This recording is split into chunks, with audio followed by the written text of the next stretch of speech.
नमस्कार मित्रांनो. आज आपण खूप महत्त्वाच्या टॉपिकवरती चर्चा करणार आहोत. हा टॉपिक नुसताच महत्त्वाचा नाहीये, तर हा IATF 16949 या स्टँडर्डसाठी मस्ट या रिक्वायरमेंटमध्ये आहे. तो म्हणजे क्वालिटी मॅन्युअल कसे बनवावे, क्वालिटी मॅन्युअलमध्ये काय काय असावे, कुठले कुठले डॉक्युमेंट्स असावेत, या संदर्भात आपण चर्चा करणार आहोत. तर संपूर्ण व्हिडिओ बघावा ही माझी विनंती आहे तुम्हाला.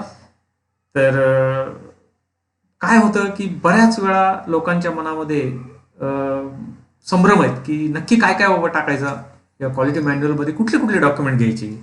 आणि काय होतं, बऱ्याच वेळा तुम्ही असे काही डॉक्युमेंटेशन करत बसता, असे काही डॉक्युमेंटेशनमध्ये तुमचा वेळ जातो की जे खरी क्वालिटी मॅन्युअलला रिक्वायरमेंट नाहीये, तेवढी गरज नाहीये तुम्हाला, पण तुमचा वेळ त्यामध्ये बराचसा जातो.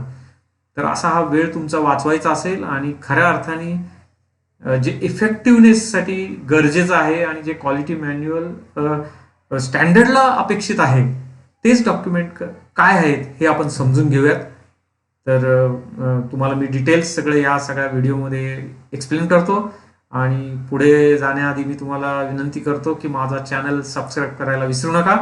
सो मित्रांनो, आपण पाहूयात की नक्की क्वालिटी मॅन्युअलमध्ये आपण काय काय इन्क्लूड करायचे आहे. तर क्वालिटी मॅन्युअलमध्ये तुम्ही how how to prepare quality manual या याच्यामध्ये संदर्भात आपण सर्वात पहिल्यांदा जाणून घेऊयात की मॅनेजमेंट सिस्टम म्हणजे काय. म्हणजे तुम्हाला सगळं क्वालिटी मॅन्युअलमध्ये काय काय टाकायचं हे समजून घेण्याच्या आधी सर्वप्रथम समजून घ्यावं लागेल की क्वालिटी मॅन्युअल म्हणजे काय आणि मॅनेजमेंट सिस्टम म्हणजे काय. तर मॅनेजमेंट सिस्टम काय आहे, तर कुठल्याही मॅनेजमेंट सिस्टीममध्ये तुम्हाला तुमच्या ऑर्गनायझेशनची पॉलिसी जी आहे किंवा तुमच्या सर्वात प्रथम तर तुम्हाला तुमच्या ऑर्गनायझेशनच्या पॉलिसी तुम्हाला डिफाईन कराव्या लागतात. तुमचे ऑब्जेक्टिव्ह काय आहेत कंपनीचे ते तुम्हाला डिफाईन करावे लागतात. तुमच्या प्रोसेसेस काय काय आहेत वेगवेगळ्या कंपनीमध्ये ते तुम्हाला डिफाईन करावं लागतं. सो हे सगळं डिफाईन करण्याकरता, हे सगळं एस्टॅब्लिश करण्याकरता असे काही एकमेकाशी संबंध असणारे इंटरॅक्टिंग, इंटर रिलेटेड असे काही फॅक्टर्स आहेत, असे काही एलिमेंट्स आहेत की जे तुम्हाला एस्टॅब्लिश करावं लागतात. तो ते जे इंटर रिलेटेड आणि इंटरॅक्टिंग एलिमेंट्स आहेत त्यांचा जो सेट, त्याला आपण मॅनेजमेंट सिस्टम म्हणूया. आता ती जी सिस्टम सेट आहेत ते क्वालिटी संदर्भात असतील तर तुम्ही म्हणाल क्वालिटी मॅनेजमेंट सिस्टम. ते जर एन्व्हायरमेंट रिलेटेड असतील तर तुम्ही म्हणाल एन्व्हायरमेंट मॅनेजमेंट सिस्टम. ते जर सेफ्टी, सुरक्षिते संदर्भात असतील तर तुम्ही म्हणाल सेफ्टी मॅनेजमेंट सिस्टम. आता नेक्स्ट पाहूयात की क्वालिटी मॅन्युअल म्हणजे काय खरं म्हणजे. ठीक आहे, आपण डॉक्युमेंटेशन टाकणार आहोत, समजून घेणार आहोत, पण क्वालिटी मॅन्युअल म्हणजे काय.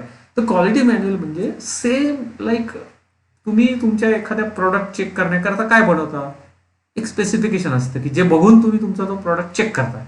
तशी तुमची सिस्टीम, कंपनीची सिस्टीम चेक करण्याकरता काहीतरी पाहिजे ना. तर ते स्पेसिफिकेशन जे आहे ते म्हणजे क्वालिटी मॅन्युअल, की ज्याच्याप्रमाणे तुम्ही व्हेरीफाय करणार तुमची सिस्टीम, तर त्याला आपण क्वालिटी मॅन्युअल म्हणतो. सो आता क्वालिटी मॅन्युअलमध्ये काय काय असलं पाहिजे, तर ह्या सिक्वेन्सने तुम्ही डॉक्युमेंटेशन अरेंज करू शकता. पहिलं म्हणजे क्वालिटी मॅन्युअल पेज, त्यानंतर टेबल ऑफ कंटेंट्स टाकू शकता, त्यानंतर तुमच्या कंपनीची माहिती तुम्ही त्यात टाकू शकता इंट्रोडक्शन पेजमध्ये. क्वालिटी फ्लो, ओव्हरऑल तुमचा क्वालिटी मॅनेजमेंट सिस्टीमचा फ्लो कसा असणार आहे ते तुम्ही पेज टाकू शकता. स्कोप ऑफ ऑर्गनायझेशन काय आहे QMSचा तो टाकू शकता. त्यानंतर ऑब्जेक्टिव्ह काय काय आहेत तुमच्या कंपनीचे आणि वेगवेगळ्या प्रोसिजर ज्या काही डॉक्युमेंट करू शकता तुम्ही एस्टॅब्लिश केलेल्या. आणि ओव्हरऑल तुमचं कस्टमर स्पेसिफिक रिक्वायरमेंटचं मॅट्रिक्स शेवटी तुम्ही तुमच्या क्वालिटी मॅन्युअलमध्ये देऊ शकता. सो फर्स्ट पेजमध्ये नॉर्मली तुमचं कंपनीचं नाव असेल आणि कोणी तयार केलं हे मॅन्युअल आणि कोणी अप्रूव्ह केलं, त्याची ऑथॉरिटी कोण होतं, त्याला एखादा डॉक्युमेंटेशन नंबर देऊ शकता तुम्ही आणि तुमचं रिव्हिजन स्टेटस काय आहे त्या क्वालिटी मॅन्युअलचं. कारण कुठल्याही डॉक्युमेंटेशनला तुम्हाला नंबर द्यावा लागतो आणि रिव्हिजन स्टेटस क्लिअरिटी ठेवावी लागते. त्यानंतर टेबल ऑफ कंटेंट्समध्ये तुम्ही त्याच्या रिलेटेड सिरियल नंबर आणि हा कॉलममध्ये टायटल, जे काही डॉक्युमेंट्स तुम्ही इन्क्लूड करणार आहात क्वालिटी मॅन्युअलमध्ये त्याचे टायटल्स देऊ शकता, त्याचं रिव्हिजन नंबर आणि अगेन कधीपासून ते चालू झालं ते डॉक्युमेंटेशन, इफेक्टिव्ह डेट. त्याच्यानंतर इंट्रोडक्शन हा जो पेज आहे त्याच्यामध्ये तुम्ही ओव्हरऑल कंपनीची तुमच्या माहिती देऊ शकता की कंपनी कधी स्थापन झाली किंवा काय तुमचे फाउंडर्स कोण आहे, तुमचे काय तुमचं उद्दिष्ट होतं कंपनी चालू करण्याचं, whatever introduction you want to give then number of units तुमचे किती आहेत, ॲड्रेस डिटेल्स काय आहे कंपनीचा, कंपनीचे मिशन आणि विजन काय आहे, काहीतरी विजन असते प्रत्येक टॉप मॅनेजमेंटची, ती तुम्ही इन्क्लूड करू शकता. तुम्ही कुठल्या प्रकारचे प्रोडक्ट्स अँड सर्व्हिसेस देता कस्टमरला, कस्टमरचे डिटेल्स तुम्ही टाकू शकता. कंपनीचा मधला ऑर्गनायझेशन चार्ट जो आहे तुमच्या एम्प्लॉईजचा तो टाकू शकता. कशा हायरार्की लेवल काय आहे तुमच्या कंपनीमध्ये, तर तो ऑर्गनायझेशन चार्ट तुम्ही टाकू शकता. Next is quality flow. Quality flow हा जो आहे, हा आता इथे आपण एक्झाम्पल दिलेला आहे, हा PDCA अप्रोच जो आहे स्टँडर्डचा, त्याच्याप्रमाणे आपण हा क्वालिटी फ्लो दाखवलेला आहे. तुम्ही बघू शकता इथे सुरुवातीचे जे फंक्शन्स आहेत, planning, marketing, development, management, all हे जे आहेत ते सगळे प्लॅनिंग रिलेटेड फंक्शन्स आहेत. देन ऑपरेशन हा डू फेजमध्ये येतो, आणि QMS आणि any review, any type of review हे जे आहेत ते सगळे चेक या फेजमध्ये येतात. आणि निश्चितच ह्या सगळ्यावरती तुम्हाला जे काही रिव्ह्यूमध्ये म्हणा किंवा याच्यामध्ये काय तुम्हाला डिव्हिएशन मिळतात त्याच्यावरती तुम्ही ऍक्ट होता आणि मग काय इम्प्रूव्हमेंट होते. So this is act phase. तो या सगळ्या फंक्शन्सला तुम्हाला इनपुट जे आहे ते कुठनं मिळतं, तर ऑर्गनायझेशनचं कॉन्टेक्स्ट काय काय आहे, आणि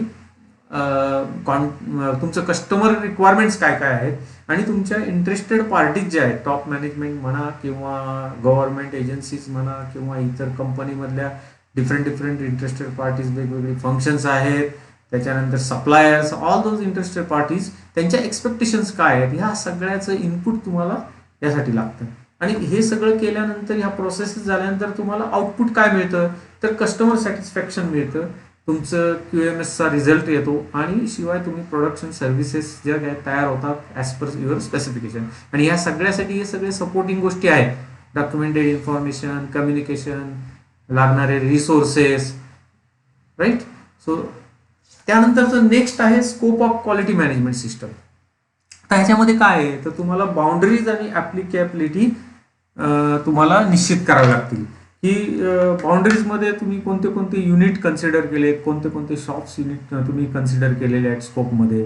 त्याच्यानंतर ॲप्लिकेबिलिटीमध्ये तुम्ही type of products and services काय काय देता, IATFचे जे काही रिक्वायरमेंट्स आहेत त्या तुम्ही इन्क्लूड केल्या पाहिजेत, आणि एक्सक्लुजन काही असेल तर ते पण तुम्ही स्कोप ऑफ QMS मध्ये मेन्शन करू शकता. ठीक आहे. तर त्यानंतर आहे ऑब्जेक्टिव्ह. ऑब्जेक्टिव्हमध्ये तुम्ही ऑब्जेक्टिव्ह डिफाईन करताना तुम्हाला ते पॉलिसी आणि तुमच्या कंपनीची पॉलिसी आणि कंपनीची स्ट्रॅटेजी याला गृहीत धरून तुम्ही तुमचे ऑब्जेक्टिव्ह ठरवले पाहिजे. ऑब्जेक्टिव्ह ठरवताना ते इझी असले पाहिजे, समजण्यासारखे असले पाहिजे सर्व एम्प्लॉई म्हणा किंवा सगळ्यांना, आणि क्वांटिफाईड, शक्यतो फिगर्समध्ये किंवा क्वांटिफिकेशनमध्ये ते तुम्ही ठरवले पाहिजे. ऑब्जेक्टिव्ह ठरवताना सगळ्या फंक्शन्ससाठी ठरवा. जेवढे फंक्शन्स आपण आता डिस्कस केले वेगवेगळे, त्या सगळ्या फंक्शन्ससाठी ऑब्जेक्टिव्ह पाहिजेत, सगळ्या लेवलसाठी पाहिजे, ॲट ऑल लेवल. आणि शिवाय सगळ्या प्रोसेसेसला पाहिजे. तुमच्या कंपनीमध्ये वेगवेगळ्या प्रोसेस असू शकतात, की जसं की तुम्ही समजा वेल्ड शॉप असू शकतो, मशीन शॉप असू शकतो, फाउंड्री शॉप असू शकतो, किंवा एनी पावडर कोटिंग शॉप असू शकतो, कुठलाही असेल. तर प्रत्येक शॉपसाठी सुद्धा तुम्ही, प्रत्येक प्रोसेसेससाठी सुद्धा तुम्ही ऑब्जेक्टिव्ह ठरवणं गरजेचं आहे. आणि अर्थातच ऑब्जेक्टिव्ह शॉर्ट टर्म आणि लॉंग टर्म. लॉंग टर्ममध्ये तुम्हाला काही समजा 2-4 वर्षांनी तुम्ही काहीतरी ऑटोमेशन आणणार असाल कंपनीमध्ये, तुमच्या मोठा काहीतरी प्रोजेक्ट डिफाईन केलेला असेल, तर तो तुमचा लॉंग टर्म ऑब्जेक्टिव्ह असेल. शॉर्ट टर्म ऑब्जेक्टिव्ह तुम्ही काही रिजेक्शन कमी करण्याचं ठरवलंय, पुढच्या 2 महिन्यामध्ये तुमची प्रोडक्टिव्हिटी इम्प्रूव्ह करण्याचं ठरवलंय, whatever, these are the all small short term objective. परंतु हे सगळे तुम्हाला ते ऑब्जेक्टिव्ह जे आहेत ते इन्क्लूड करणं आवश्यक आहे. त्याच्यानंतर हे एक्झाम्पल आपण दिलेले आहे, तिथं तुम्हाला सेफ्टी रिलेटेड ऑब्जेक्टिव्ह, ऍक्सिडेंट, समजा तुम्ही मंथली ऍक्सिडेंटचं टार्गेट 0 घेऊ शकता, प्रोडक्शनमध्ये पण 0, स्टोअर्समध्ये 0, डिस्पॅच 0, प्रत्येक लेवलला सुद्धा 0च तुमचं टार्गेट असणार आहे, प्रत्येक शॉपला पण 0चं टार्गेट असणार आहे. क्वालिटी रिलेटेड जे काही ऑब्जेक्टिव्ह आहेत, फॉर एक्झाम्पल रिजेक्शन पर्सेंटेज तुम्ही घेऊ शकता. इंटरनलसाठी तुम्ही 1000 PPM हे तुमचं त्याच्या खाली पाहिजे तुमचं रिजेक्शन, असं एक तुमचं टार्गेट असू शकतं. एक्सटर्नलसाठी तुम्ही 100 घेऊ शकता. एक्सटर्नल म्हणजे कस्टमरकडनं येणारं रिजेक्शन. आणि सप्लायरकडनं पण काय रिजेक्शन येतं, सप्लायरला तुम्ही 0 घेऊ शकता.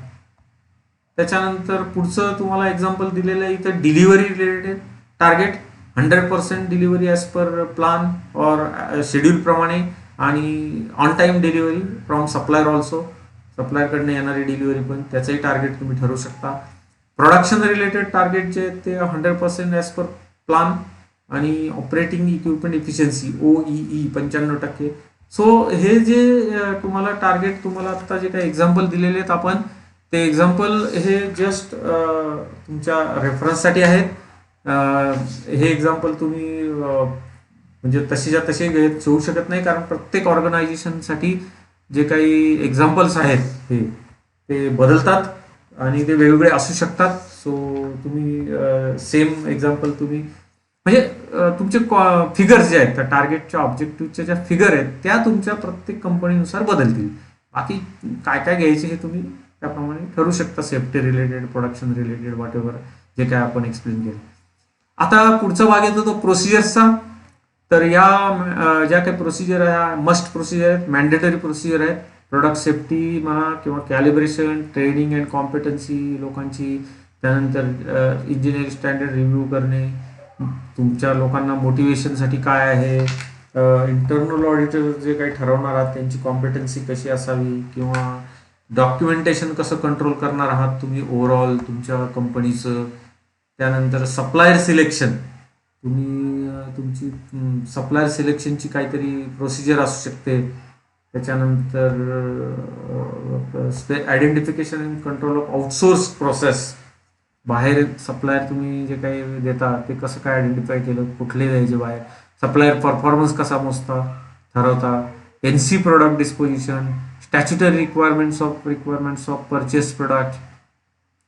सो त्यानंतर changes in product realisation, alternate control methods, new product development, ही सुद्धा मॅन्डेटरी प्रोसिजर आहे.